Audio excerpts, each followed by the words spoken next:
He had something about him as a player. I mean, ball was all over the place, like a quicksilver. But Howard was more controlled as a player, and the ability to pass the ball well, receive it. He was strong. He was very strong ball. From first day, he was Mr. Normal, great bloke, Howard, and a terrific player, by the way. He was a fantastic player, and that midfield trio was most probably the best Everton have ever had. You can't not know about Kendall, Ball and Harvey. It's just part of folklore, it's part of the great history.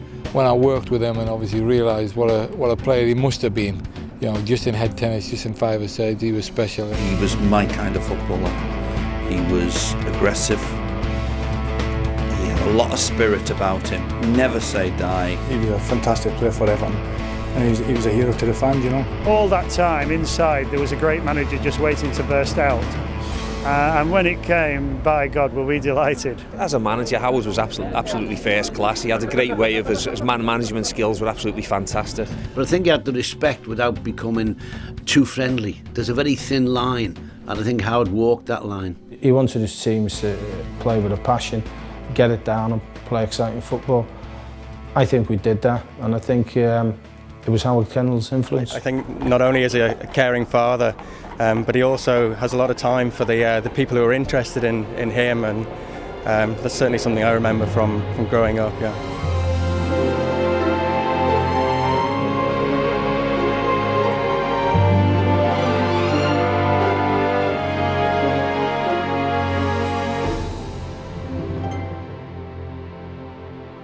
Right away when he got on the ball in training, you knew, hold on a minute, this man can play. Dedicated to his football, loves his football. But as I say, he's got a nice humorous side as well. The players respected him.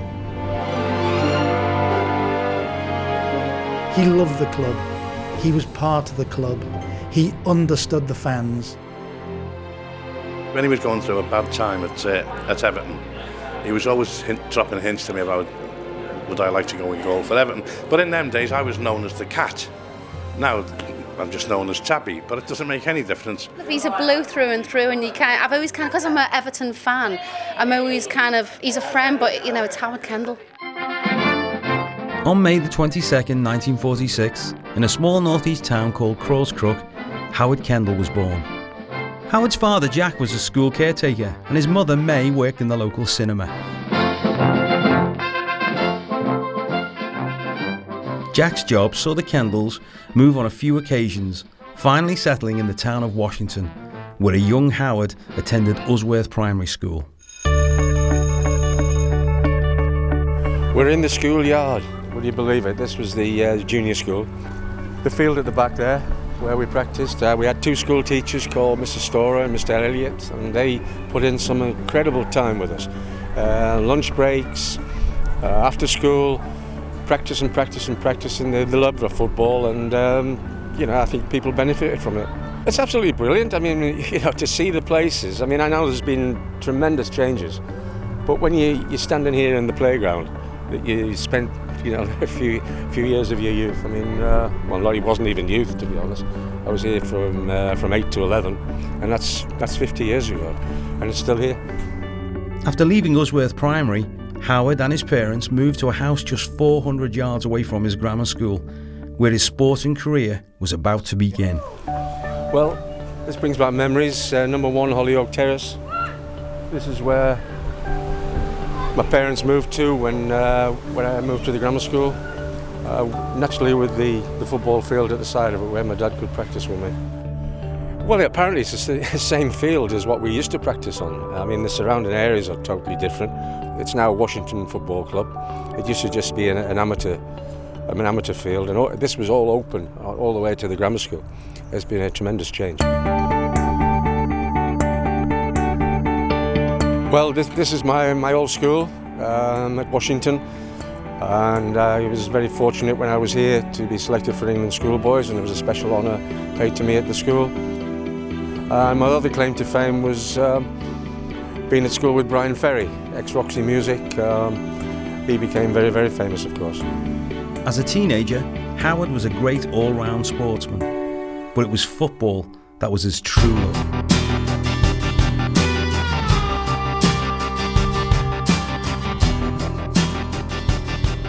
When I went to the grammar school and gained a schoolboy cap, then clubs became interested. The schoolboys, oh, they were wonderful. That was our life, my husband and I.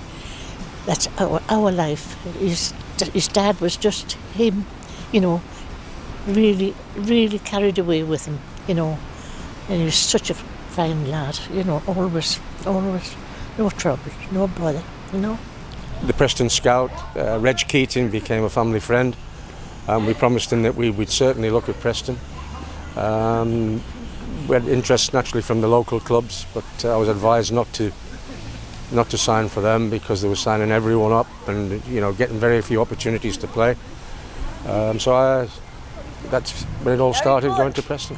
We met the couple that he was going to stay with, and she showed us around and where we was going to sleep and everything. You know, we couldn't find a fault, and we couldn't find a fault with the club.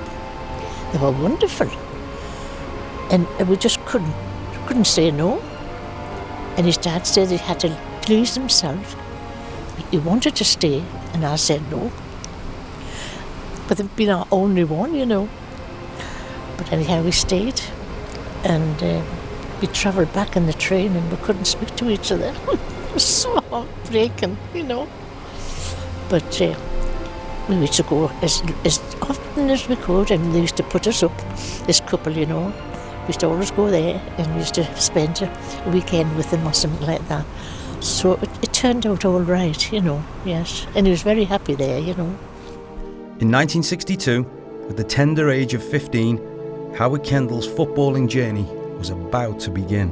I mean, that's where I used to stay in digs, and it was just a little walk around the corner to the ground. It was perfect. When he became full-time, he couldn't come home as often, you see. But when he was a junior in the reserves, he was home about once a fortnight. But when he got into the main team, the first team, he never come home. So we just decided to follow him. Well, our first meeting basically was at Preston North End, where I was an apprentice there, and he was at the club at the same time, and we just got to be mates, basically, training and playing together, and it just went from there, really.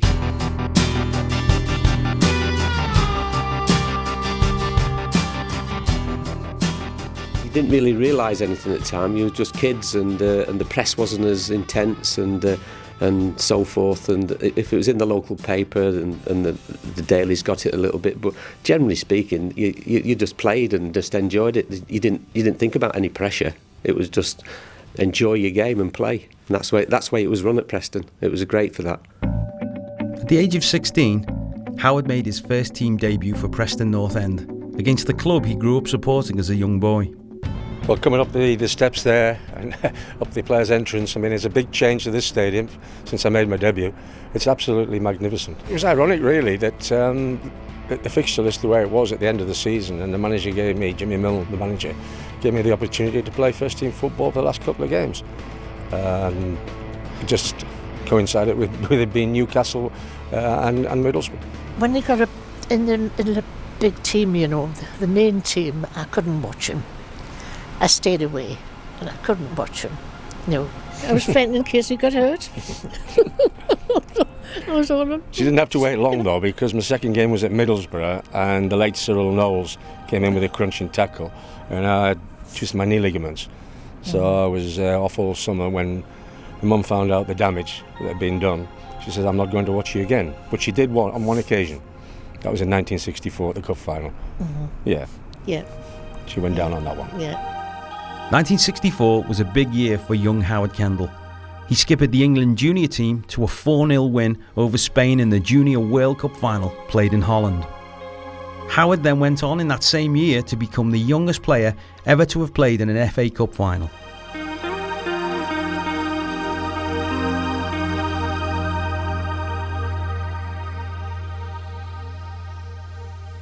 It was really an honour, you know, to be the youngest player, and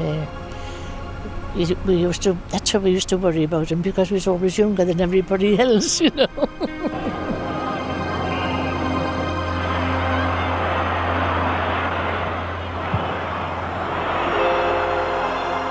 Well, he played very, very well indeed, and I remember him, you know, from that day really more than anything else. They scored a goal the first half, you know, and the whole gang of us from Preston, you know, we went into the toilets and we're dancing around, we're winning, we're winning, we're winning. Oh gosh, and they won at the finish, you know. It was West Ham, wasn't it? So we come home, we were very proud of them, though, you know, for being at Wembley, you know. And there was a whole crowd, you know, when we got home, they were waving to them and everything, you know. It was lovely, it was really lovely.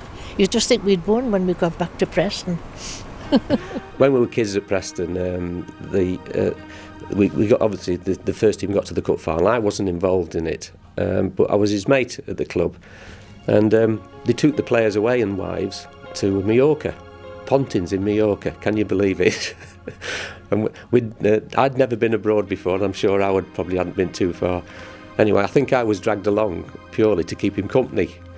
Two young lads. Well, we ended up going to this Pontins, and we did have a laugh. We actually ended up staying there for an extra week, me and Howard, and we became we were on the staff and was reading out the bingo and various other things, and in the end they had to put us on the coach to bring us back because we just lost track of what was going on. And they chucked us on the coach at night and off we went. And I always remember we flew into London, we got sombreros on, we still got our shorts and t-shirts on. We must have looked a right pair of idiots. Preston North End's fame and Kid Kendall's reputation had even reached the regulars of the Rovers' return. Now Howard was being watched by a lot of the big clubs, and Liverpool were one of them. Well, there was a big hype about me signing for Liverpool when I was moving from Preston. And I remember Jimmy Milne, the manager, knocking on the door. My father went to the door and Jimmy Milne said, "I've got a club for your son." And my dad immediately said, "Liverpool?" And he said, "No, across the park." Then Harry Catterick and Harry Cook were waiting at Deepdale here to meet me and discuss the move to Everton.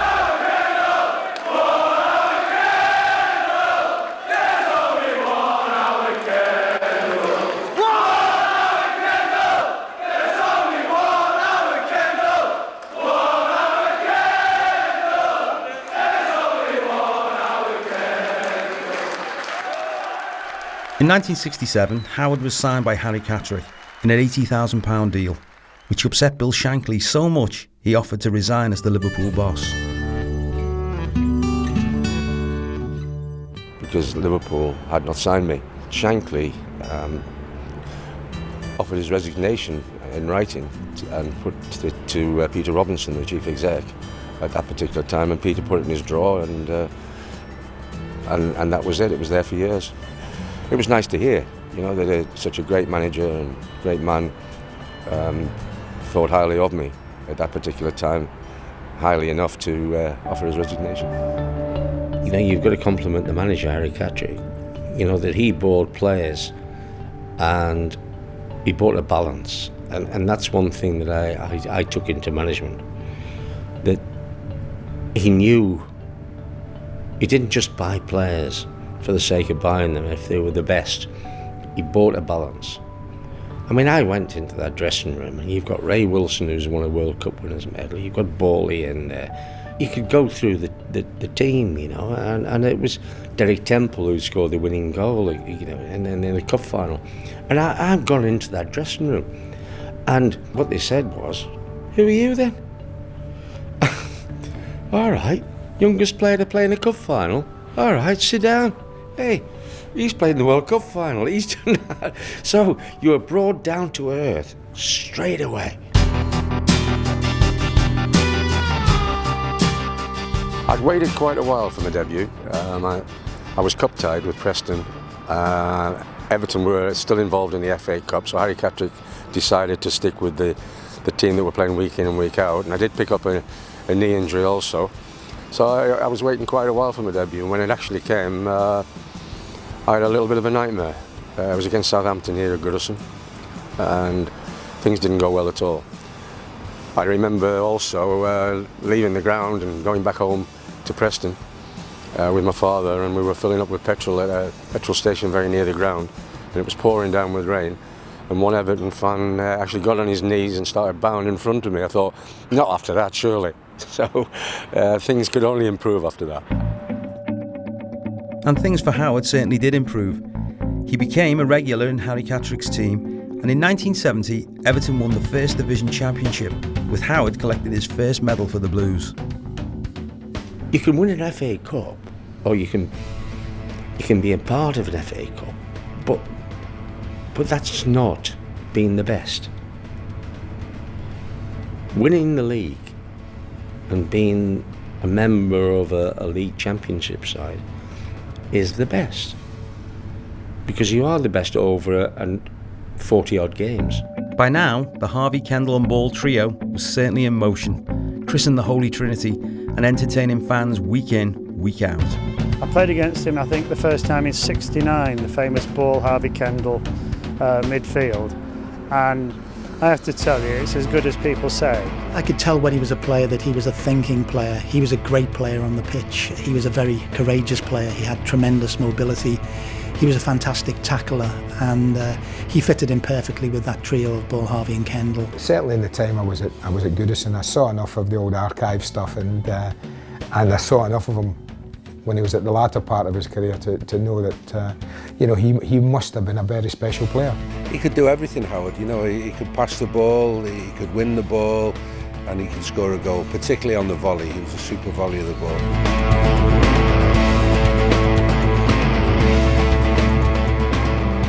I can remember going to Goodison Park with my dad, and that was one of my first memories, little Alan Ball with the white boots and the orange football. Sometimes they played with an orange ball, and Howard Kendall.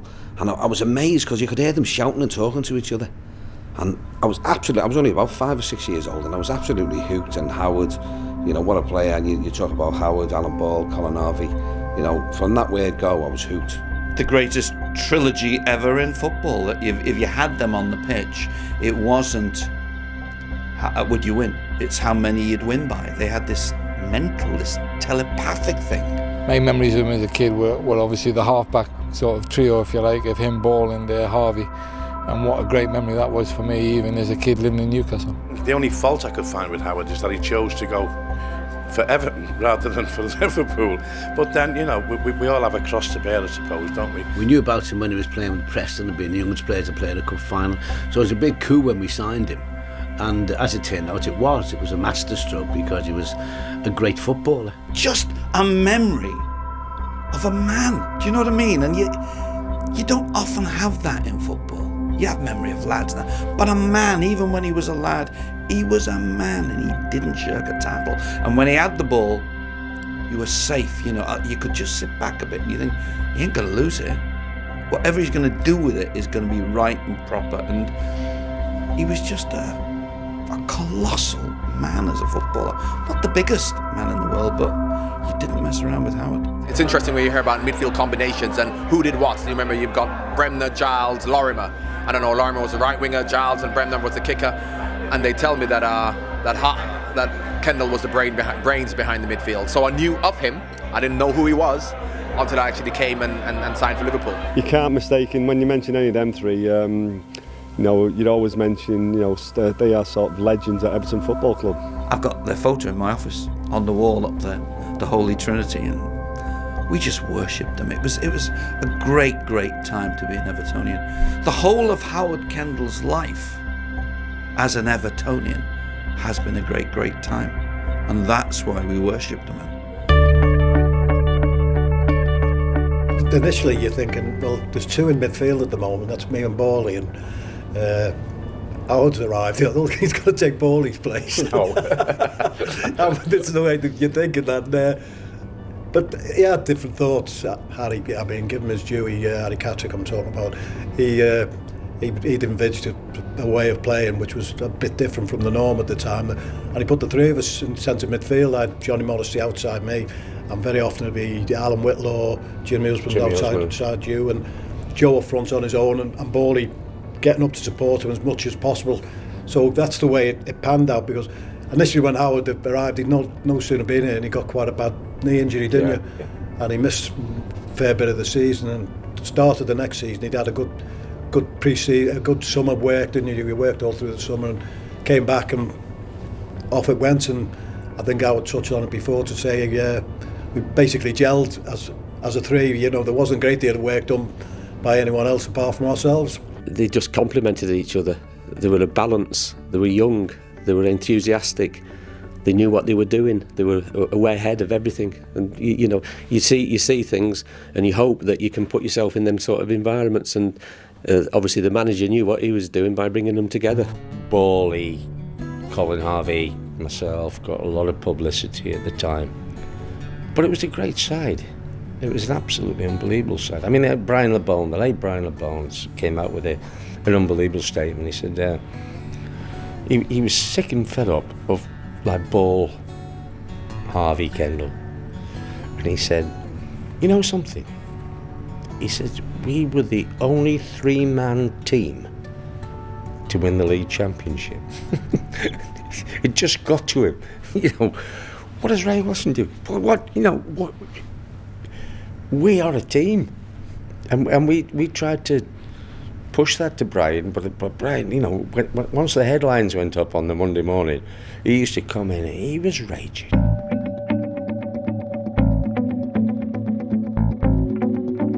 Always playing against Liverpool. I mean that more so, I suppose. I mean, Howard picked up on. He soon realised how important those games were when he came, and whenever we could beat them, which I mean, we beat them one year, 2-0 over at their place after having been beaten here 3, and we won the title that year, and it was one of the games we won on the running, and gave me great satisfaction, I must admit, meaning that one of the games we actually won on that run and was to beat Liverpool at Anfield, which wasn't done very often by many teams, and actually go on and win the title that year as well certainly sticks in my mind. I think what you pick up on when you come from outside the city is when you do play those derby games and you are beaten, you realise how hard it is for the local lads.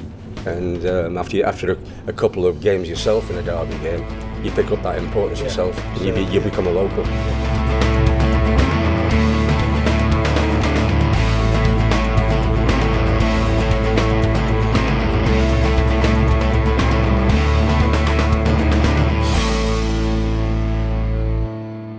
Everton, now in the early 70s, were a team to be feared. But would Howard Kendall get his first England cap? I think one of the greatest wing halves I've ever seen. And I'm not saying that just because I'm doing this video. I really do believe that. He was, and the fact that he was never capped for England, I mean, it's just funny. It's so stupid, but a great footballer. Well, it was incredibly frustrating for Everton fans at that time. Obviously, Alan Ball had won a World Cup winners' medal with England. I think Colin Harvey, only won one England cap. And possibly it's said that the competition for places at England level at that time was intense, which it was. But nevertheless, it was one of the great tragedies of football, really, that Howard Kendall didn't win 50 England caps, let alone be the greatest player never to be capped by England. I know that was a tag that he actually hated, and quite rightly so, because Howard Kendall was good enough to play for England. He was good enough to play for England once. He was good enough to play for England consistently. For me, he was one of the greatest midfielders that came out of the 1960s. Unfortunately, it's a title that he doesn't want, but if they ever put together a team of the best players who never won a cap, Howard's captain. Well, England were playing Yugoslavia, and I was in the squad. We trained at the Bank of England ground at Roehampton, and Sir Alf Ramsey was in the hot seat, and he got in the coach after the training, and he turned round and he said, I'm going to name my 12 players for tomorrow's game. So he started rhyming them off, and I was about the 5th name mentioned. Bobby Moore was over there and went like that, because and I've gone, So then Alf sat down. Then he got up again, and he said, he said, Rodney Marsh, have I named you? And Rodney said, no, Alf. He says, oh, you're my 12th man. So I immediately got on the telephone to my parents and got them down to London. Picked up the newspaper the next morning. If Colin Bell fails a fitness test, I will play. I've gone, he's trained this morning. I know he's fit. So Alf Ramsey came up to me and said, you're my 12th man. He said, if I make a substitution, you go on. And I said, oh, right. Parents were in the stand, looking down at the dugout all game. Alf didn't make a substitution. 1-1. Joe Roll scored. 1-1. Never made a substitution. I think at the time he knew he was playing well, but there was a lot of other very good midfield players at the time. How he didn't get capped, I don't know. I mean, if he'd been playing these days, the amount of people that get caps, he would surely have got one. But I'm sure it didn't distract him in any way, and I'm sure he just got on with his game. As a person, that's the way he was. He just got on with it, enjoyed it. Unfortunately, I let myself down a few years later. Sir Alf Ramsey became, director of football at Birmingham, which, when I was playing at Birmingham. And we played at Highbury. And I had one of those good games. So, in the dressing room after the game, Sir Alf comes in, he's going around the dressing room. Howard, he said, I've never seen one play better. It was just after the game. It was the wrong thing to say, and I said, pity you got the sack from the England job then, isn't it? I've gone, I shouldn't have said that. But I couldn't help myself because of that instance. That coach. I've got Bobby Moore, the late Bobby Moore, thumbs up to me. And I'm thinking I'm in. Although the England cap never came, Howard was still at the top of his game, clocking up 227 league appearances for Everton, scoring 21 goals. And in 1972, he won the Liverpool Echo Sports Personality of the Year. But in 1974, Howard said goodbye to Everton with a move to Birmingham City. I mean, Billy Bingham came into Everton, and that was a decision he made. In all fairness, I mean, the club weren't. I'd had an injury. I'd had a knee ligament injury, and I was just coming back. He took over, and Birmingham were down the bottom of the table, trying to escape relegation. And Billy Bingham thought, well, I want Bob Latchford. Birmingham says, well, you can have Bob Latchford if we have Howard Kendall, and Archie Styles was in the deal as well, and that was the deal done. And Bob Latchford had a tremendous career here, but the short term, we did avoid relegation in the last game of the season in Birmingham. So I suppose short term, the manager probably made the right decision. While at Birmingham, Howard played 115 games, finding the net 16 times. It was a good side, actually. Gary Sprake was the goalkeeper. Gordon Taylor, Bob Hatton, Trevor Francis, Kenny Burns. It was a good side. We got to the semi-final of the Cup. And I was skipper. We played Fulham at Hillsborough. And I'm thinking about leading Birmingham City out at Wembley. We drew 1-1. Replay Main Road. They scored in the last seconds of injury time of extra time. So Fulham went through. They lost 2-0 to West Ham in the final, if you remember, yeah. But I've never been as disappointed in my life. Really, because you can't fight back. The last seconds of injury time of extra time.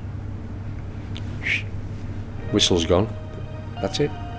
And when I think of Howard as a player, I think my first recollection of him was actually playing against him, because I think he was at Birmingham City when I played with him, and I'd just come to Villa. I was a kid, about 19, and I came to Villa and I actually played against him, and he was obviously near the end of his career then. I think I only played against him once.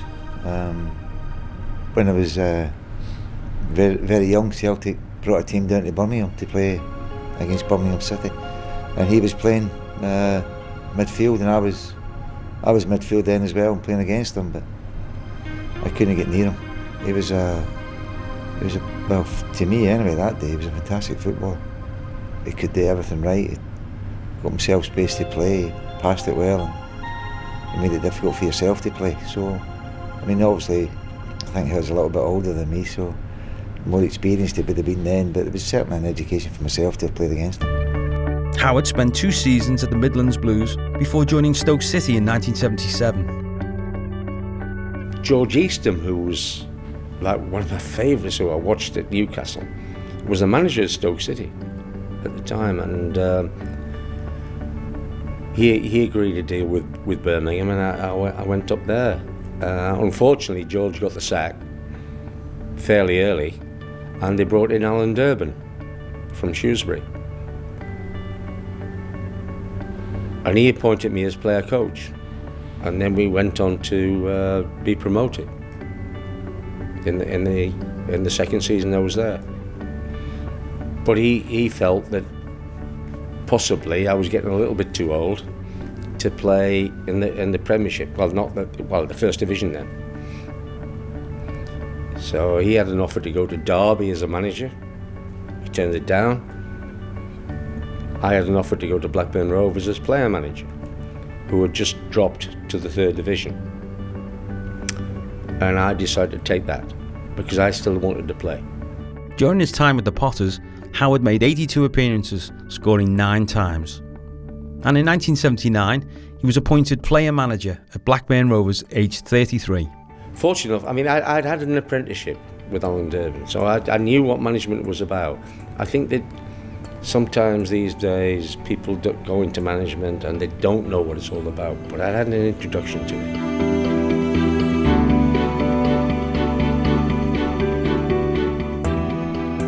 But Howard came in and he was very single-minded from the very beginning. He knew, whilst it was his first managerial position, he clearly knew what direction he wanted to go in and what he wanted to do. And at all times, Howard, he led by example, on the field and off the field. And over the 2 years that we were working together, we had a great working relationship, and really it was something that I look back on today with a great deal of fondness. To be honest with you, we went on something like a record run of 31 games unbeaten, which few people know about. And we got promotion, and that was in his first year as a manager, which was absolutely a stunning achievement. Duncan was incredible for us, you know. I mean, he just popped up and scored goals. I mean, he was brilliant. I mean, at that level, of course, I mean, he was way above that level. A manager cutting his teeth, if you like, is judged. I think the most critical thing managers do today is signings. And his first signing here was Jim Arnold from Stafford Rangers. And there were questions asked, and people and were saying, hey, we're bringing a non-league player in here. But after the first match, nobody asked any questions because Howard knew what he was doing. He brought a lad in who was absolutely brilliant. How he'd never got into the Football League, I don't know, but Howard knew where he was and went and got him.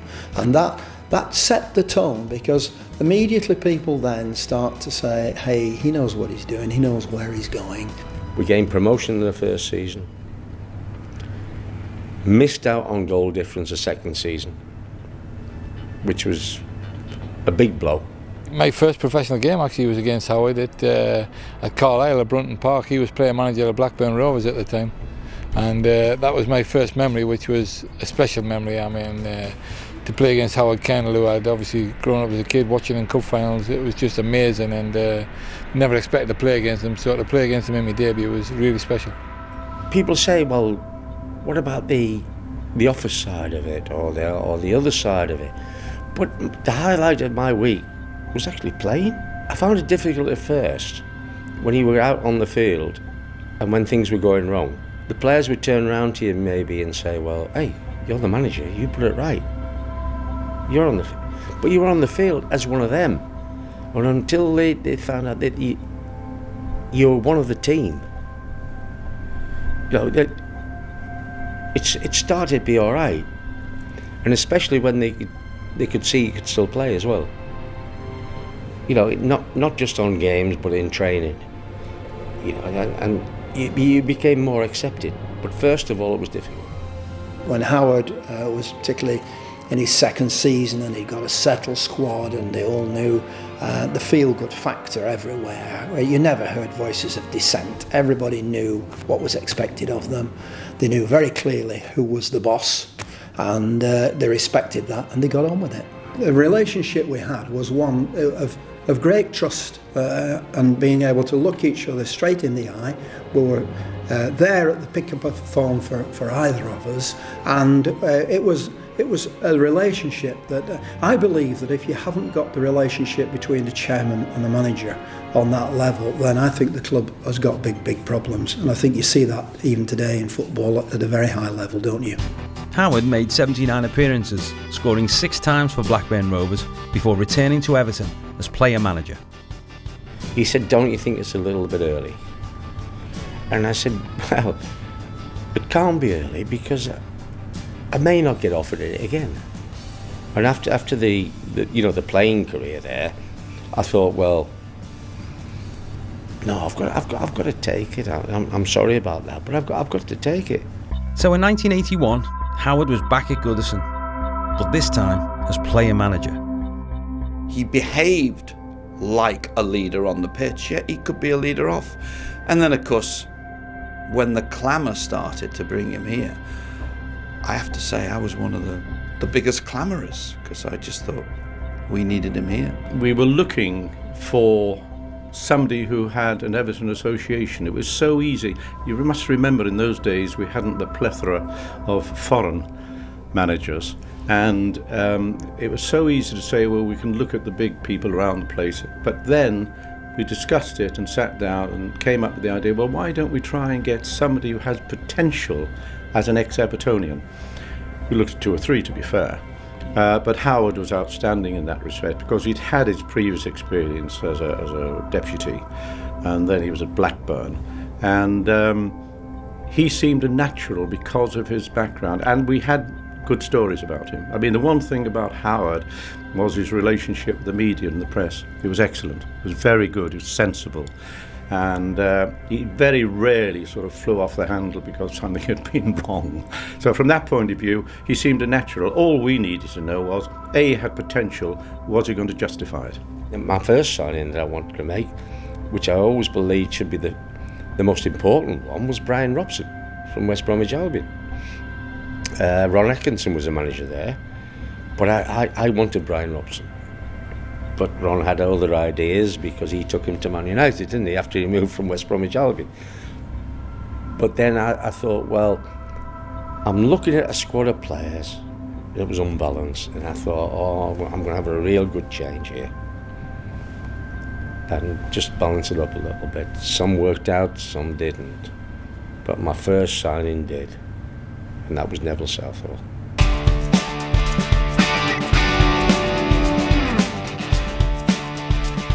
When I went to Everton and needed a goalkeeper, immediately went to Bury, £150,000. Well, became the best in Europe to me. Neville Southall was a fantastic player. You know, to find a keeper of that quality, you know, it takes a lot of doing, and to bring him on and nurture him to probably the best in the world is some accolade, isn't it, you know? I first met Howard as a manager right at the start of the 80s. I think his first game was Leeds United away, if I'm not mistaken. And in those days, after the game, the press used to go down and wait outside the dressing room. You were allowed to do that then. You're not allowed to do that now. And there could be 20, 30, 40 people outside of that dressing room. And it was often very difficult to get something individual, something exclusive. And I'd done that. I'd gone down and stood outside of the dressing room, and I'd then gone back up to the press area, not expecting to get anything else. And suddenly the door of the press area opened. In walked Howard Kendall, and he sought me out in the crowd, and it was very personal. He asked me did I need anything, asked me did I enjoy the game, said if I wanted anything, gave me some fresh words, and it was the start of a relationship that was to last almost a lifetime with him in a managerial sense. So he had this very special knack of dealing with the press. He had this special knack of making you feel special and a part of the setup, and so he was the perfect public relations manager, really. Well, I think he had a great relationship with his players. I think the players respected him. He could go and he could have a bit of social relaxation with them, but at the same time he knew where to draw the line. He had great respect and loyalty from his backroom staff. Colin Harvey was magnificent for him. The confidence and the ability amongst the players was improving all the time, and I think when that season finished and we had a good league run as well, we all thought there was something good to come the next season, and consequently it did. I think first of all you've got to appreciate the opinions of each other, really. And I think that most important for a manager is that you've not got a yes man sitting alongside you or working with you, because that's easy to do, and you always believe then that you're making the right decisions. I think you've got to take in what your partners are advising you to do. At the end of the day, it's your decision, but with Colin's knowledge, of course, you sat there and you listened.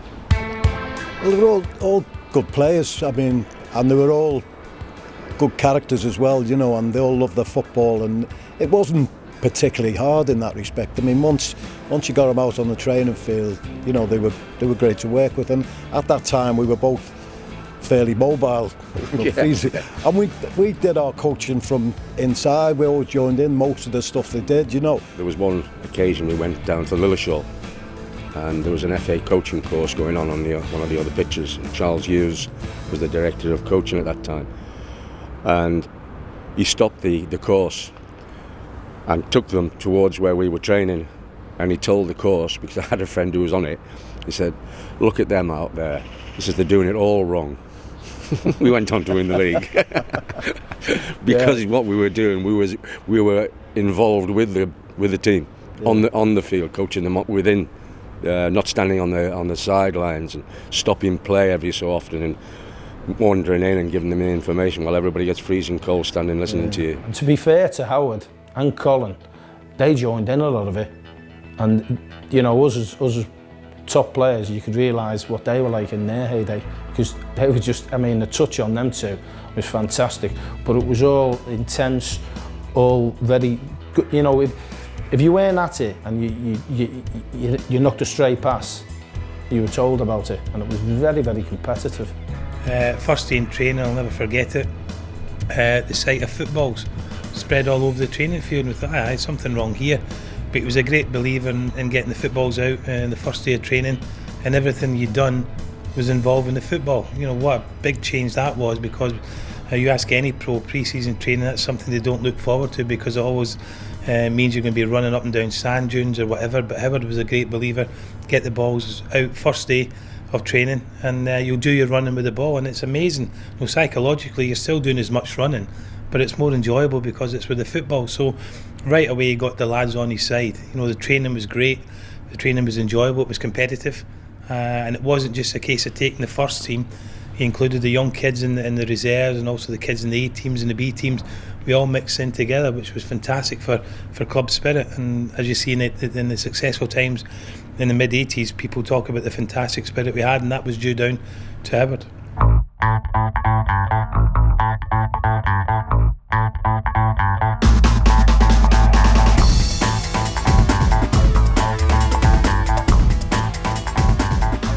First and foremost, when he made me captain, it was a big surprise. When you look around the changing room and players that you've got in the changing room, David Johnson and Mickey Walsh, people like that. And I remember Mark Higgins being the captain, and he was out injured, and I think I was 22 at the time, and we were up in Dundee playing a pre-season game, and it was Dundee United, and you know, Mark Higgins wasn't playing, and he threw me the armband, which I found very, very strange. But you know, it was one of your ambitions and things to do. But his man management skills, you know, obviously you look to your captain to sort of keep things in line, but his man management skills made it easy, really, because what he did, because he had a mixture of youth and age within the side right the way through, really, what he did is he treated everybody the same, treated everybody as adults, even the youngsters, and that's what he strived on, really, treating you as adults, not as kids, and he put the responsibility onto you, and if you stepped out of line, you knew about it, but it wasn't publicised, because there'd be plenty of things that could have been publicised, but you kept it within house, and he kept it, and if you were getting away with it, the players wouldn't let you get away with it. You know, when I looked on the training ground, I looked at quality, and I looked at a lack of confidence, especially being at Goodison. You know, they were so uptight, and I think that's where Andy Gray and Peter Reid came into it. That they really, really went into that dressing room, and the younger lads who were playing in that side just gained in confidence from those lads, because I mean they were seasoned professionals, and they were confident lads and wanted the ball. What was happening at Goodison? Nobody wanted it.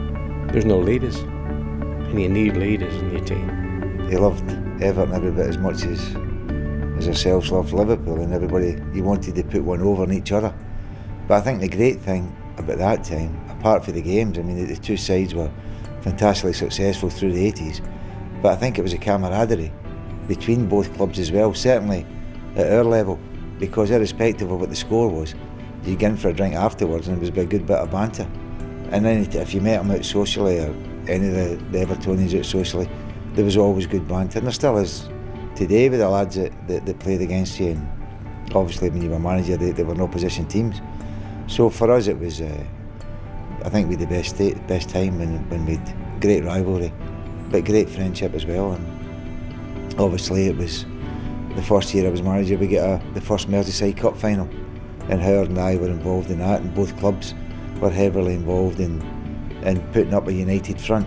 I mean, obviously somebody had to win, but to put up a united front in the city, and I think the city responded magnificently well, and that's a great credit to the people that went to the game, that how much praise that they got for their behaviour, and the fact that obviously one team had to lose and they were really disappointed, but there was no animosity, there was no problems, and through that time Howard and I worked closely, because it was quite a demand on us for commercial things. I think it's got the fire, the competitiveness back in everybody's belly, and let's not forget the Milk Cup final when everybody was singing Merseyside, Merseyside, and it was great to see the two Liverpool clubs right back at the top, and that's, as a city leader, that's what you want to see. You want to see two clubs in the Premiership playing at the highest level and winning at the highest level, and I think Howard and Liverpool at the time were able to do that.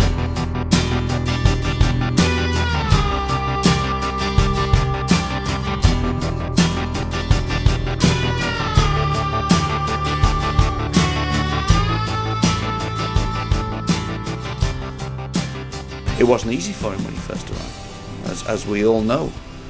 I was here on that extraordinary cold day in December with the lowest gate, when the leaflets came down and it was Carter out, Kendall out. Very difficult times. I'm sure if we would have lost that game, Howard would have been, out. Pressure was mounting, and he made that substitution being Peter Reid. And you've got to remember that there was only one substitute then. There wasn't 5 to pick from. So Reedy comes on, we scored a goal within a minute, and then in the last minute Graham Sharp gets a header to take us through, 2-1, and we signed Andy Gray on the Thursday, promotion of Colin Harvey to first team coach as well, and them 3 decisions for me did change the whole sort of outlook of what happened in the 80s. The confidence to show your ability on a football pitch and being hard to beat, suddenly come out. You know, Kevin Richardson was another young boy. You know, they keep coming to mind, all these young boys who were good players, but sort of in difficult circumstances. And it just gradually changed. For me, it was that game. People will look at the Stoke City game in the Cup, people will look at the Oxford game, but I certainly think it was that game. It was just a case of trying to build some momentum, trying to build some confidence, but it didn't happen overnight. I mean, people often think that this happened overnight with us, but I spent about 3 months there wondering if I'd made the right decision and wondering where it was going. And it wasn't all, you know, sunshine, champagne and showgirls. The first few months we were there, it was hard work. Football over the years, you look at Alex Ferguson at Man United, it took a while before he bedded in and became the great manager he became. Howard was the same, I think. He needed time to bed in and find his own style and his own players. And what he went on to do at Everton was quite unbelievable. When you think the likes of Andy Gray, he bought a player injury prone, many people thought finished, brought him to Everton, and what a talisman he turned out to be for the Blues, you know, which for me is genius management, to find a player like that, see the potential and go for it, you know. When I got the call at Wolves that Everton were interested in buying me and wanted to sign me, I didn't know what to make of it, because in all honesty I'd had a pretty poor year prior to that, 9 months maybe prior to that, where not a lot was happening. Wolves were not going anywhere fast, they were in liquidation was looming, and I thought, you know, I needed to get away, I knew that, and I was at 28, 29, 28 I think, and so I thought that move was going to be the last one, when it came and if it came, and I couldn't get to Liverpool quick enough to meet Howard, to chat to him. I never had a clue about the age of the Everton players. I knew they were struggling.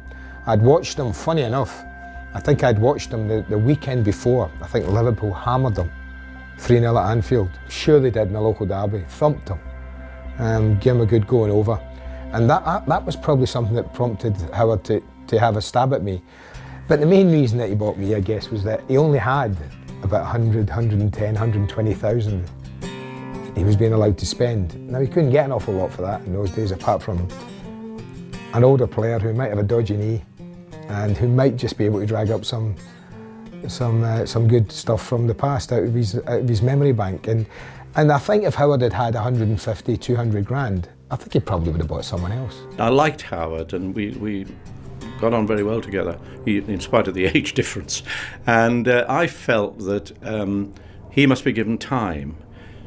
We'd talk over the various ideas that he had, the players he had in mind. Some of them I didn't know, obviously, because they were out in the field somewhere. But he had this idea behind him of, first of all, get the defence right. Must get the defence right. If you don't score goals, you have a chance. And so he worked on that. Now, some of the people he brought in didn't succeed, unfortunately, but others did, and gradually it started to work out. But it was a very difficult time, because with injuries, which everybody has, in '83 in particular, we had a particularly bad season. You know, when you get leaflets handed out in a stadium, you know, Kendall out, Carter out, who was the chairman, it's very, very difficult, you know. And I remember one particular morning I came down and the kids were coming down to school, daubed on the garage door was Kendall out.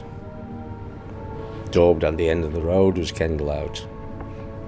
Not nice, you know, when kids are coming down to school and seeing that about your dad. I think what Howard did was he gave people a chance at that particular time, but he only gave us a chance up to a certain point. On the training ground, Howard was excellent to work with. He was bubbly, he was vibrant, he bounced out his office in the morning, and he was never flat.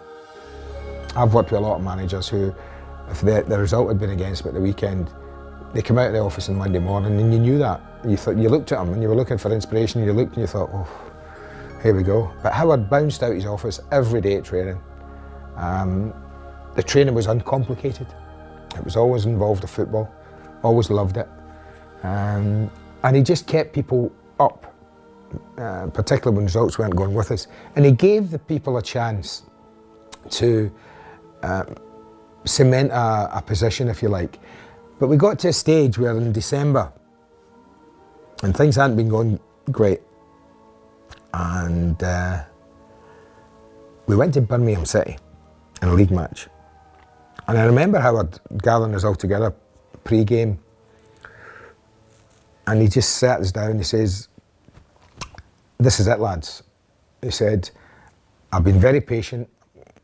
I can feel it coming, but it's not there.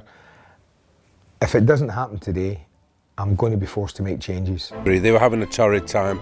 Many a lesser person would have buckled. It would have been easier for Howard to have gone away with his reputation sort of intact as a player and an Everton legend and said, listen, you know, it's not working out, but he never did that. And when the crowds were at the lowest and when their form was at the lowest, Howard kept believing, and his bravery in carrying on with the job to be the success that he was immense. But suddenly it changed because he'd brought Peter Reid in and people like that, you know, who had that dynamism about them. And this helped tremendously. And it was really at the end of that period when we had all the difficulties with the fans who said, what's going on, nothing is happening, etc., that I personally took Howard on one side and said, now look, Howard, never mind what you hear about outside, never mind the media with respect, we are fully behind you and we're going to give you time to put it right. Thank goodness it came right. The confidence I was given by now Sir Philip Carter was absolutely brilliant.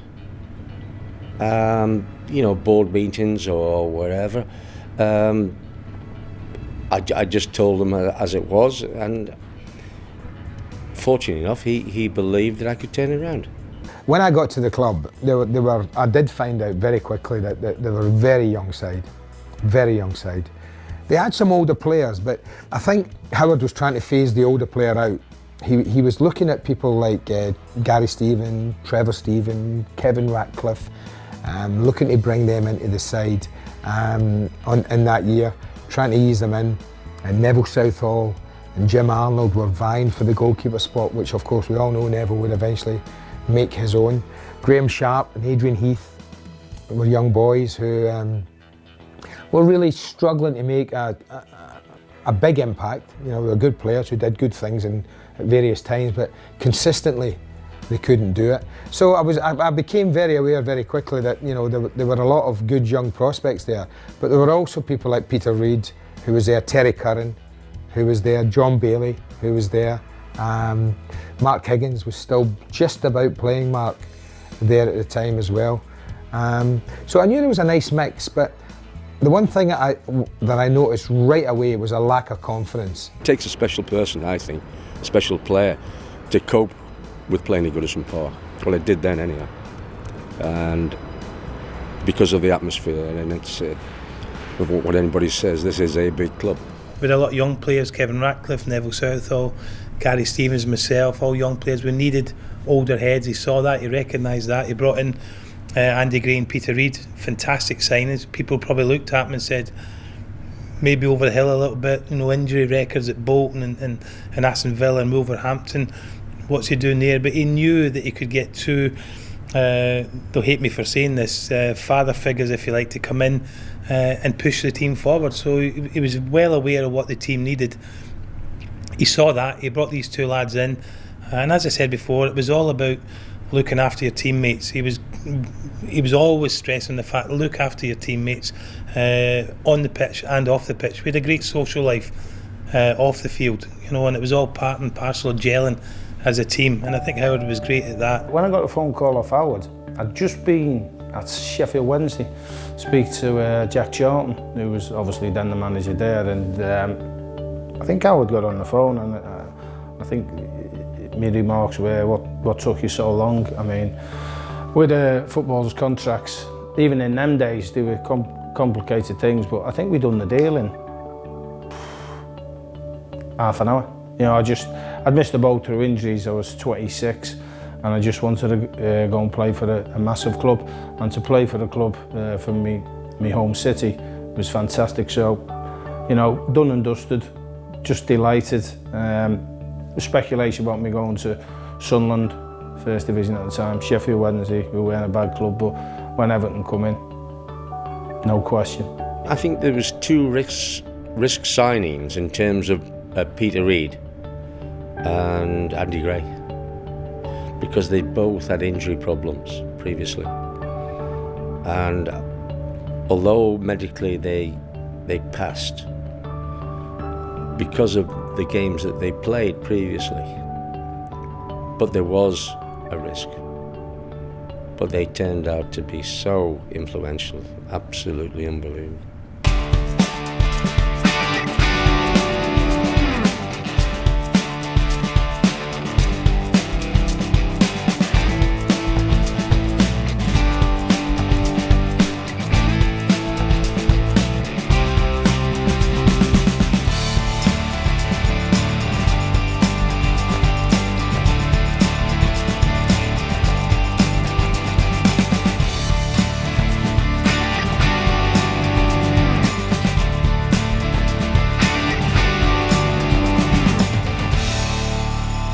The previous 4 years, I bet you'd have played about 30 games through injury. So, you know, I hadn't, you know, from being a good young player, you know, me sort of years where I should have been at my best, so to speak, were blighted through injuries. But I just think it was Howard looked at his squad. He'd bought the likes of Trevor Stephen, who was only 21.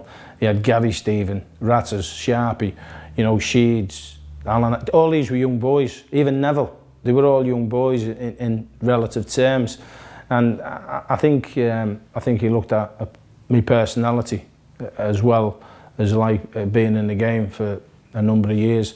And I think it was a quiet dressing room at the time. I mean, you wouldn't believe that now when you talk about the likes of Southall, Ratcliffe, Sharp, but you know we hadn't had any success, and these were a lot of young lads who would just think needed. Is inspiration the right word? Is character the right word? I don't know, but certainly, you know, you knew the ability was there, and Howard obviously was looking, how do we get this ability out and this confidence for the lads to show their ability. When we were successful with the 80s side Howard managed, it was sort of it resembled so much, you know, with Sharpie up front, Big Joe up front, Westy, Big Nev, you know, Labby, you know, Derek and the Rat, and then lately Waggy. The midfield, of course, was fantastic. Howard's midfield. Then we had likes of Bracewell, Sheeds, Tricky Trev, and Reedy, of course. So the two fantastic times as being Evertonian was Howard managing the club, and of course when I come, so I've been very fortunate in that respect to see him as a player and then to see him as a manager. Of course, as you know, he's the most successful manager the club has ever had. We had 3-4 years of total delirious joy and success when you just knew we were the best around, led by Howard. He wasn't a ranting and raver. I mean, he could give you, if you wanted a rollicking, he could give you one. Don't worry about that, you know. And I think he was really clever, because I remember when me and Brace, I think it was at Sunderland one game, and he's come into us and he's had a go at me and Brace, and I'm thinking, we've done all right here. But looking back, it's great psychology, because I think he thinks we're the leaders in there and he wants a little bit more out of us. And, you know, he got me and Brace at it a little bit in the second half. We come out and won the game. But he was very good at that. He was very good at half times. He was very good at tactics. I mean, tactics, semi-final, if everyone knows, Bayern Munich. I mean, we'd played well in the first half. We missed a couple of chances. Got done by a breakaway. Good one too. And you're thinking, oh, to get back against Bayern Munich. But he was superb. He just, hey, calm down. Keep playing the way you are. And then immortal words. If you get it in the box, the Gladys seat will suck it in. Now, that might sound like basic, but it's great psychology. Littered with stars. Littered with stars. Here was us rag-ass rovers. You know, no one had heard of any of our players. Here was us 1-0 down, coming out for the second half, and everyone thinking, well, that's it. Bayern Munich are in the final. Normal service resumed. But they misjudged us, every one of them. The footballing world misjudged us. I was only 11 years old, and the atmosphere that day was just incredible. I know it's a game that sticks very firmly in my dad's mind as well. Would probably be one of his favourite. And I think my main memory of that game was Trevor Stevens' the third goal for Everton, and he was put clean through. And I just remember the crowd rising right in front of me, and being relatively small at that age, I just remember realising I had no chance of seeing the goal. I just sat down with my head in hands, knowing that if he put this one home, we were on our way to Rotterdam. And I think that would be probably the best memory, certainly as dad as a manager at Everton. The Bayern Munich match naturally sticks in the mind. I mean, not only myself. I mean, I think that everybody was involved in it, and the fans who were lucky enough to be in the ground to watch it. I mean, that's the one game. They don't talk about the Rapid Vienna final in Rotterdam as much as they do the Bayern Munich game here. It was absolutely electric.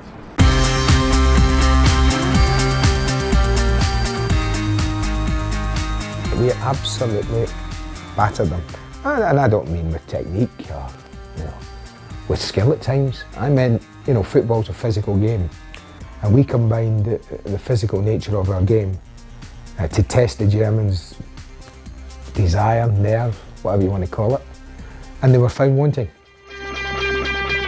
And certainly after the Bayern Munich match, as I came down for school next morning, he was still watching the videos replaying the game. So he certainly brought his work home. And he did enjoy the successes, there's no doubt about that. He knew how to celebrate them. I think the other side is that he was pretty cut up when things didn't go right.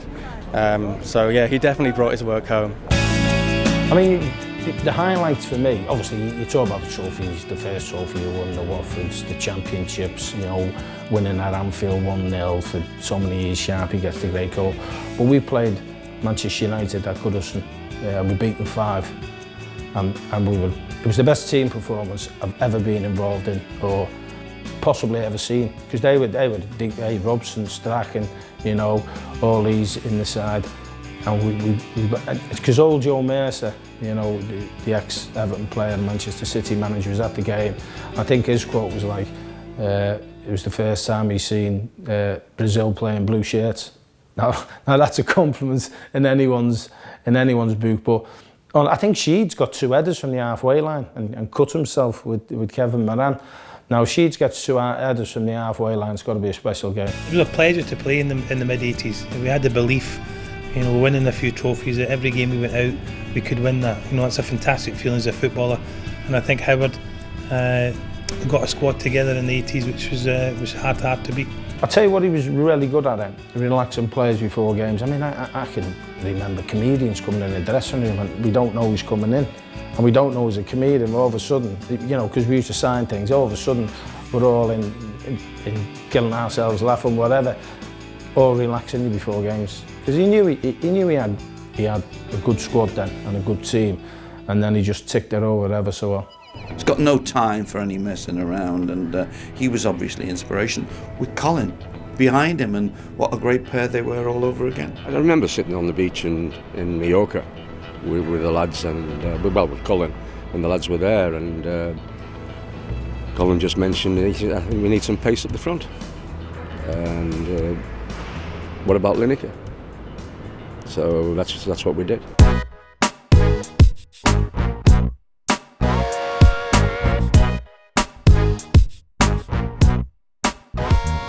Tell you what it is about Howard Kendall. He would say to you, because he's very self-effacing, I had a lot of luck, I had great players. I would say to you, he probably was a great man manager, and his guys just loved him. There was a real team spirit there. Most managers try and dominate players and tell players what to do. If even when I know Reedy very well, and Reedy said Howard was great because Howard used to be like one of the boys, which is difficult for a manager. It takes a great manager who can be one of the boys, but be apart from it enough to make hard decisions. Most managers either are too much one way, whereas Howard had the balance right. It was Howard. It was not what he did or who he brought in. Everton was Howard Kendall. It truly was. I think players genuinely loved working for Howard Kendall. Genuinely enjoyed his training sessions that were always lively, enjoyable. I mean, Dave Watson came from Norwich, and Big Dave's an institution with Evertonians. Howard bought me from Norwich City for £900,000, which my mother said's a bargain. So, I've always been grateful for him, and over the years, he's been really good to me. He was a manager who looked after his players, And I think all the players you talk to, you see, everywhere we went, he always made sure the players were looked after. He made it his responsibility to talk to Kevin Ratcliffe, who obviously was the captain, and Kevin was the players' delegate, if you like. So the players had to go through Kevin, who then went through Howard to see, what the criteria was going to be for that evening or the next away trip or whatever. And he was very much for the players, Howard. You can't be as much of a gentleman as Howard is. Rest assured, he's not nice all the time. When he needs to crack the whip, he could do it. And I think at the end of the day, that's what made him such a successful guy. It was fantastic. He got us back into the mode of winning trophies. I go to the match with my son now, and he's 19, and he hasn't really seen any big success at Everton. He still loves the club, as we all do, but I talk to him about the days when Howard, when obviously we won the European Cup, Winners' Cup, etc. And you can see my lad's face, Nick's face light up, and you can see how much success is needed at the club now. And Howard brought that back for me and for thousands of other Evertonians, and I will remain forever in his debt for getting me once again so excited and so enthusiastic about winning trophies and the success he brought to Everton. Who knows where we would have gone with Howard? Who knows? We can't turn the clock back. But the facts are there. 2 league titles, FA Cup, Cup Winners' Cup, Charity Shields. What a period! And of course, the biggest thing Howard done, and he said he would eliminate Liverpool. He wasn't brash about it. Very calm, and he done it. He brought us on a level with Liverpool. And you can't forget that. Fantastic times. All I can say about the boss, I always call him the boss. I feel uncomfortable calling her because he was the boss. Winning the 2 leagues for Everton, the European Cups, the FA Cups, runners up in the league, losing a couple of cup finals on the space of 3 or 4 years. He's a living legend, the fella. What other Everton manager's ever going to do that again? I think we've got to appreciate him, how good he was for that club. Howard Kendall was a very special manager, possibly was good enough to have gone on to become the England manager. He definitely wanted to manage at the highest level, and I think that inability of Everton to play in Europe at that time, post 1987, cost Everton dearly. It didn't just cost them one of the best managers in the country at that time, it also began to lose them some of the greatest players. So that was a pivotal moment in Everton's history, and the club has been a long time trying to recover from that. 1987 saw Howard recapture the league title and win Manager of the Year for the second time. It's very difficult, People ask me what's it like working with Al Pacino, what's it like working with Judi Dench, what's it like well, you just work with them and they're just alongside you, and it's only afterwards you go, wow, that was good, wasn't it? That was great. I remember when he left to Bilbao, I was devastated, absolutely devastated. As you know, I wasn't on the board at the time, so I know, I've never asked Howard about it. The word was he felt he'd done everything and he, wanted to move on. Once we'd had the European success, I think that really I was so keen to test my skills, or whatever you want to say. In terms of European football, I just loved the experience when we won the European Cup, Winners' Cup. And with the band still there, and in '87 we won the league again, I just felt it was the right time to sample it. And Bilbao came along. It was a club with tremendous tradition, but they were down the bottom of the table. Many people thought, well, okay, you've won the English Championship, you'd be going to Barcelona or Real Madrid.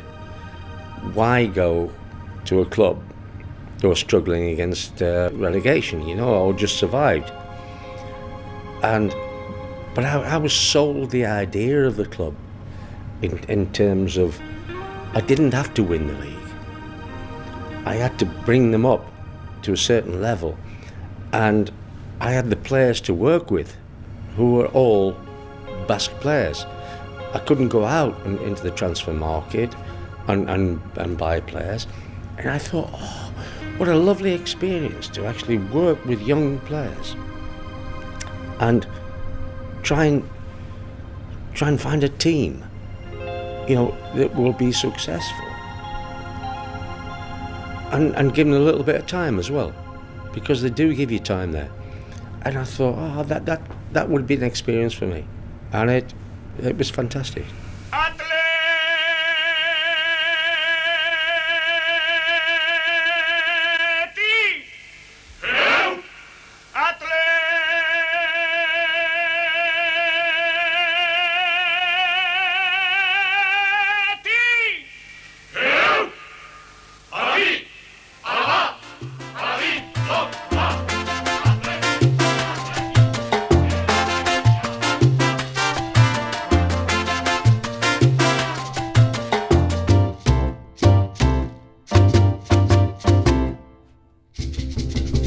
I lived in the training ground. There were rooms in the training grounds in the complex. An ex-player with his family ran the place, and I had a room there, and they had another 12 bedrooms or whatever for the players to keep down before games. But it was an absolutely unbelievable experience. It was difficult at first. Dad moved over there on his own. To spend 3 years out there.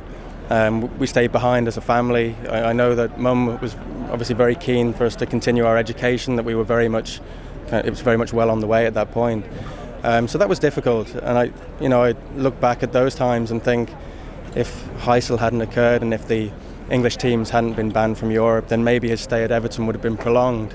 But moving over there was difficult. I think the president was looking to be re-elected, and we just about mid-table, and I think that he was fearing that possibly, he'd get voted out.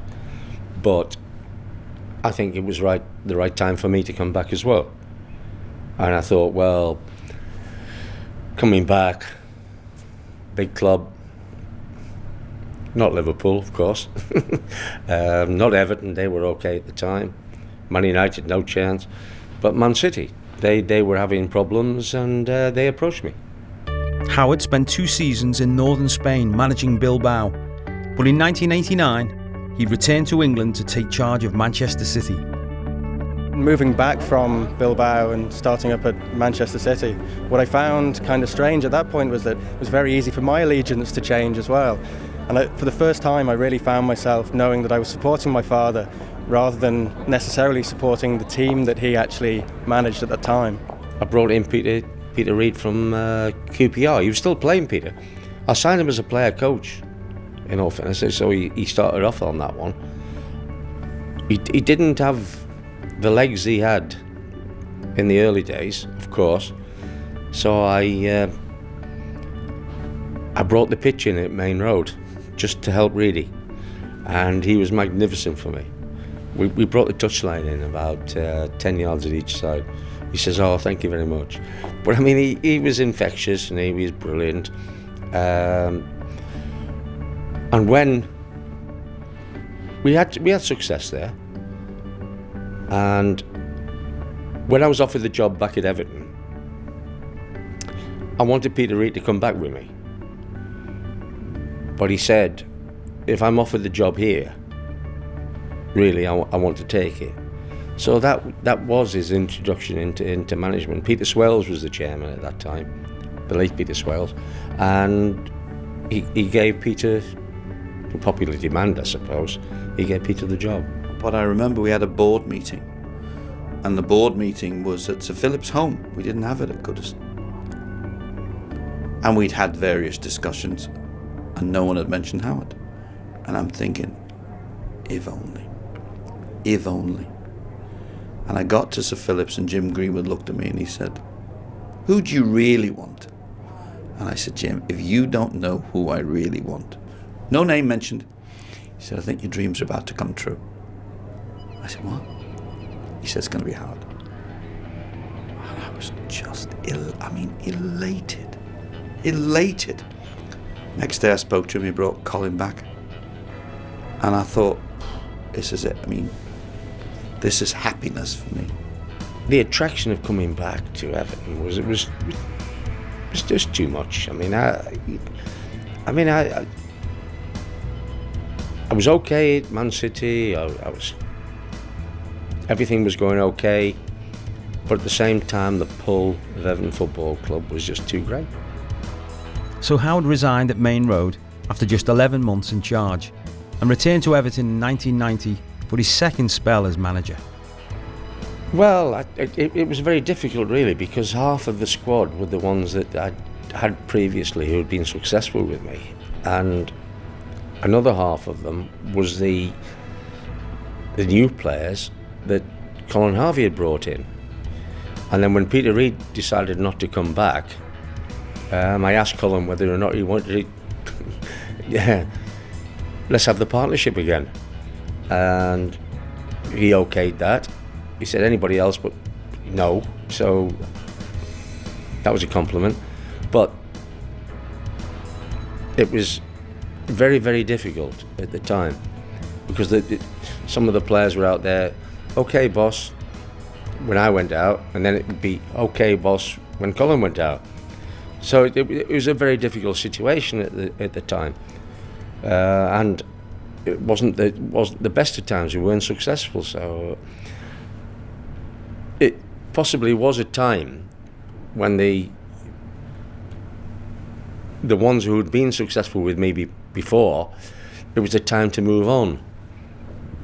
But at the same time, I still had respect for those players that were there, you know, the Dave Watsons and the Neville Southalls and people like that. They were still there.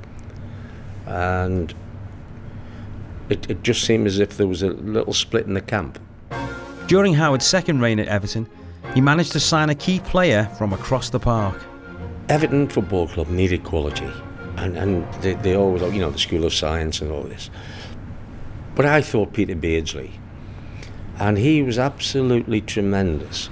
When I got the chance to move from Liverpool to Everton, the big deciding factor, without being funny, was Howard, without a shadow of a doubt. I mean, to go across the park was a massive step anyway, but I have to be honest, no disrespect to a lot of other managers I've had, and I've had some good ones. Howard sold it to me straight away. Within 10 minutes of meeting him down south in the Bell House in Maidenhead, honestly, it was absolutely unbelievable. And I was ready to go. He was different class. He just sold it to me straight away, and we never really discussed money. It was all about the football and about where he wanted me to play, the role he wanted me to play within the team. I just loved it. And honestly, for 2 years, it was so enjoyable that what he told me and what he'd asked me and what he wanted me to do was word for word, because he just let me go on that field and play the way I played, and he knew what I did at Liverpool, and he never tried to change me one little bit. And I've had that before where managers have said, we want you to come and do this, that and the other, but then they change their mind almost. But he stuck to what he believed, and he basically gave me the freedom to go and play how he thought I could play, and it was a brilliant 2 years, I have to say. People said about Peter Beardsley that he won't have the bottle to go across the park from the Reds to the Blues. And the lad did. And I tell you what, he was absolutely superb. In the first season, I think he got 20 goals, which is his best season ever. And unfortunately, in the second season, he dipped a little bit. I don't know whether or not Keegan was into him, come back to Newcastle or whatever. But he dipped in the second season.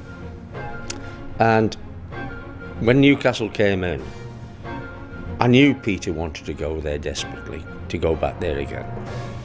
And I felt with the contribution he was making at Everton, well, I thought when I signed him we were going to make a loss on him. We ended up making a profit, but that's not the important thing. It's how they perform on the field. And in that first season, he was tremendous. And as a professional,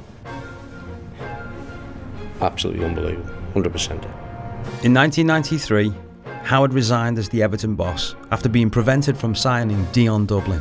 I just wanted a little break, and then all of a sudden there was an offer coming in from Greece, and it was in the north of Greece. It was right near the Turkish border. It was an absolute dump. But you get on with it. The lads were good. They worked well with me. unfortunately, it was too far away and too small a club. On returning from Greece, Howard spent a short, unhappy time as manager of Notts County.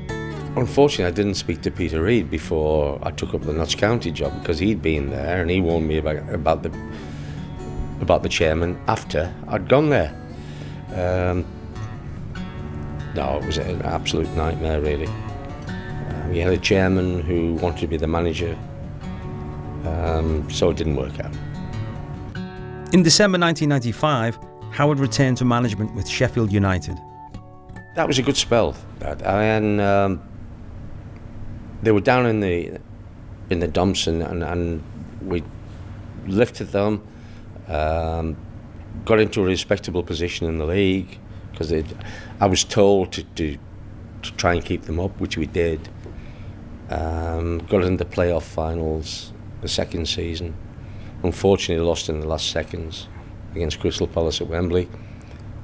But that really gave me a buzz again, because I thought, well, we were nearly there again, you know, and I really loved the people at Sheffield.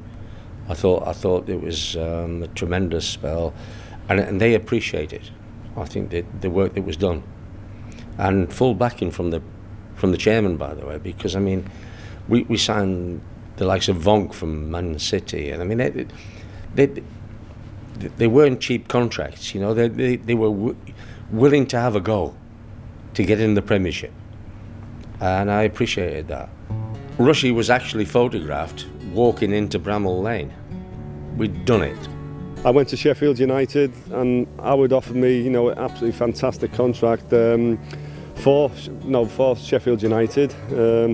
He wanted me to go on the coaching staff with him, and he just felt that maybe, you know, I could have done something, and I went to see him, and I virtually signed. The board were prepared to push the boat out, to agree a contract with him, and he was all set to sign, and I thought he would have been an absolutely unbelievable acquisition. I thought it would have been similar to John Aldridge at Tranmere, you know, just dropping down a level and scoring goals for fun. I think just looking at it now, at Leeds United came in the last minute, and I think it was Howard Wilkinson who managed to convince me to sign for Leeds United. It was in '96, and basically the only reason why I signed for Leeds United is Howard Wilkinson offered me exactly the same what Howard did, but Leeds United were in the Premiership then, and they were in obviously the Championship now, where Sheffield United, and that was the only reason why I didn't go. He decided to go to Leeds at the last minute, which I think, in all fairness, was a mistake from Rushy. I think that he probably had the advice of staying in the top class as long as you can. But I feel that, you know, I was offering him part of the coaching job, or come in and sit in the office, maybe when you finish playing you want to be a manager or something like that, an introduction. But I mean, I think he would have been a sensation at Sheffield United. After guiding Sheffield United into the Division 1 playoffs, Howard was faced with another dilemma. I mean, Sheffield United, it was going quite well, and they were disappointed, but always the pull of Everton Football Club was there, and really I had no choice. Whilst there was mass media attention and high-profile names in the frame for the Everton vacancy, inside the boardroom there was only one man for the job. If you remember, Andy Gray was supposed to be coming, and Peter Johnson said to me, well, who would you have? And I said, well, I'm a romantic. I also know who the greatest manager I've ever seen at this football club. They say never come back. They say to think of coming back a second time, third time, is probably nonsensical. But I know who I want. And Peter Johnson, we'd gone through everyone, and I made a speech about Howard. And he phoned me up about an hour later, and he said, okay, you ask him. I said, really? And I spent a whole day trying to get hold of him, and he was in Mallorca, and I couldn't get him. and there were phone messages, and he wasn't getting the message. And I finally got him at midnight. I said, "H, it's Bill." "Oh, hi, Bill." And I said, "Do you want to come back and manage us?" And I could hear on the other end of the line. And he said, "Really?" I said, "I've been asked to ask you." And all he said was, "I'm so proud. I'm so proud. I'm so proud. I'm so proud." Midnight, I said, "Do you want to talk the deal?" He said, "No, pay me what you want. I'm coming home." Got on the plane. The next day, presented him. And tragic to me that it didn't work out for the third time. But you look at him now, you look at the passion, the adoration that we have for him. It's impossible to overestimate what he did for this club. And that time, when it was in 1997, I think, and we were fighting relegation, and we just lost our captain. They sold Gary Speed to Newcastle, and he was one of our best players. So in 1997, we were bottom of the league, facing relegation, no captain, and the boss called me into his wee office up in Belfield, as people will know, and he said to me that he wanted me to be the captain, and it was just a fantastic feeling that you get. And that was a testament to the man, because at the end of the day, I had like disciplinary problems, injury problems. I was reluctant to speak to the media, so he really put his head in the block there, and he decided to make me the captain around about Christmas time. And I think it was decisions like that that really helped us throughout the season, just to stave off that relegation. Well, fortunately, it went to the last game, but I don't want that to happen again. And then I said to the board of directors, I said, I don't want that to happen again to me. And it didn't, because I left in the summer. He knew how to treat players. He was a top player himself. He'd been a top manager. People had respect for him. I certainly had respect for him.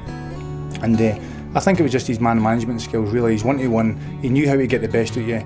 And when you played for him, you wanted to give everything you had. And that was the type of man he was. You wanted to do your best for him.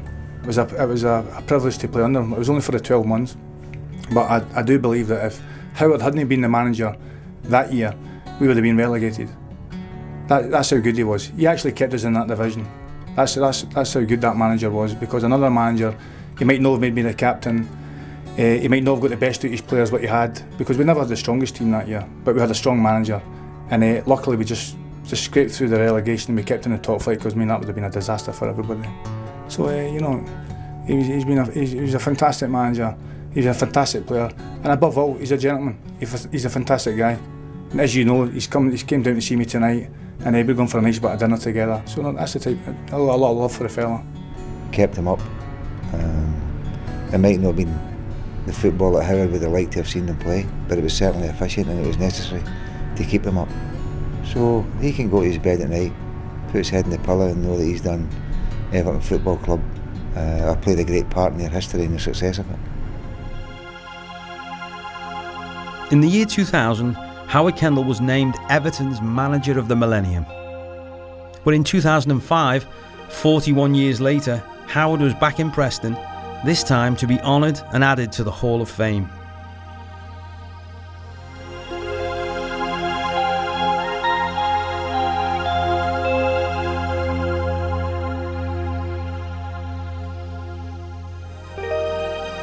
Well, when you look at the names previously being honoured, I mean, it was such a tremendous award to achieve. Oh, 3 words: talented, genuine, and affectionate. He's a great guy. Loyalty first of all, dependability and stick-at-ability. Passionate.